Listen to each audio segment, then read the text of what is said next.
Hey everybody, how's it going? Diecast construction expert here, and today I'm going to kind of essentially be doing a part two, I guess you could say, of the Superior Industries TS150 Telestacker. I got a lot of requests for me to basically not necessarily do a complete redo of the overview, but kind of show a little bit more of the functions. And I have this set up on the tripod, as you can tell, since it is a rather large model and it's definitely going to require two hands. So therefore, I won't be able to get too up close and show you, the exact things that I'm doing. But I will show you at least kind of a little bit of what it does. So with no further ado, right there you can see that would be the RAM that would hold it up if it was in transportation mode, and or if it was at a lower setting, it would also uh, potentially support the model some, and or the actual machine in real life, I should say.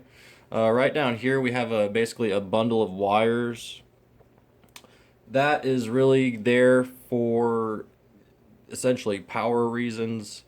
It would be basically run out to a power source, and that would also go right up here to the control module that we have there.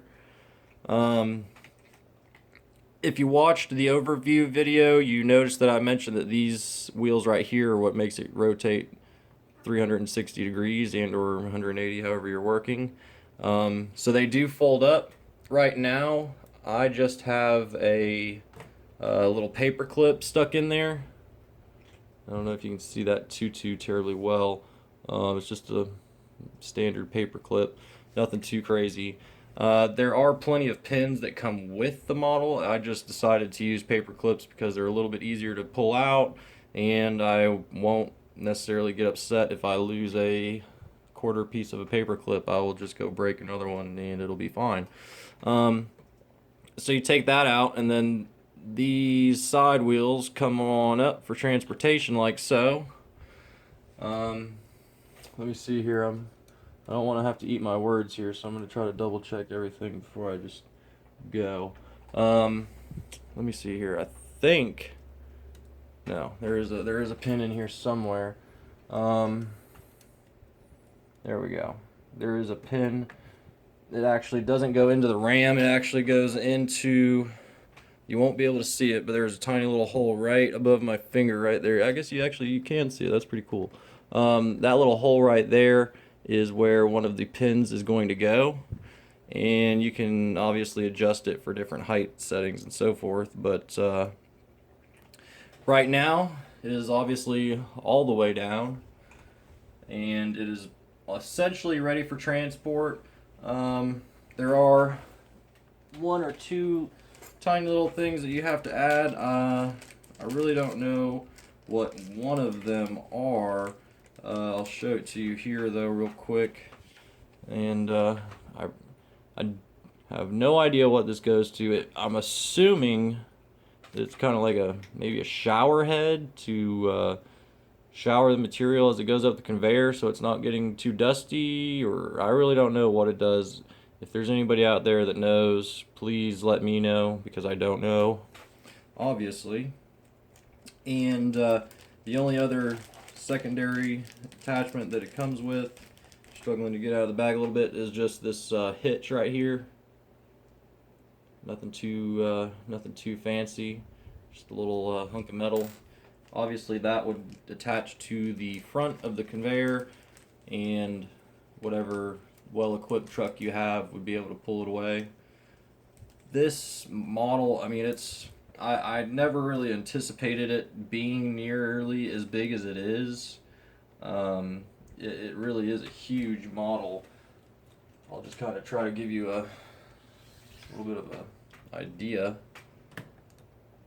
which I know doesn't help too terribly much, but there's a 336D right next to it, and it's about half the length overall.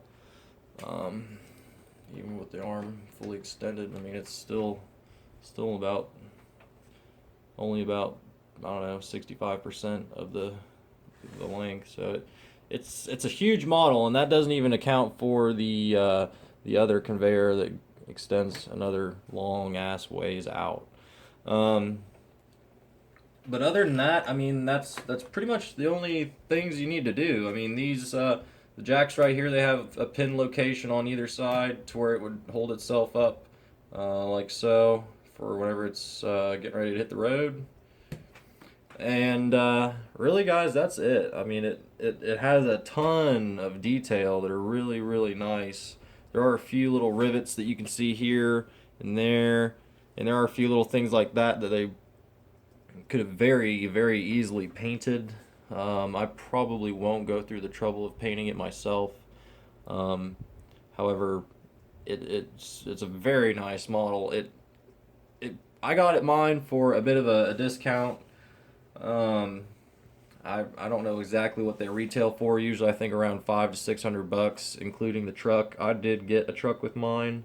It wasn't the one that it usually comes with, though. It was kind of just a little package deal that I got going on.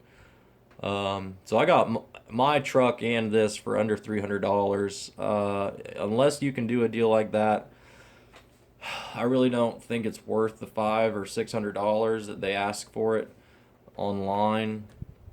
It has its place, and it is a really cool model for sure. Um, but I mean, it's not something that you can necessarily just put in any dio like a Traco or a wheel loader or something like that. It kind of just has a handful, small handful of purposes that it actually works well with.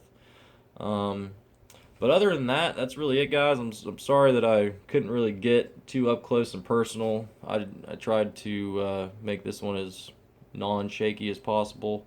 I hope everybody can appreciate that. But if you have any other questions, if anybody wants to see any close-up pictures or anything like that, you can always ask on my Instagram page. Um, just like just about everybody else out there, I do have a full-time job. I work at least 9 to 10 hours every single day, and there's other things that I do other than modeling, as hopefully a few of you can understand. So I don't always have access to models. I can't get you a picture as soon as you ask for it sometimes, but I try my best to get it to you as soon as possible. So that's pretty much going to do it, guys.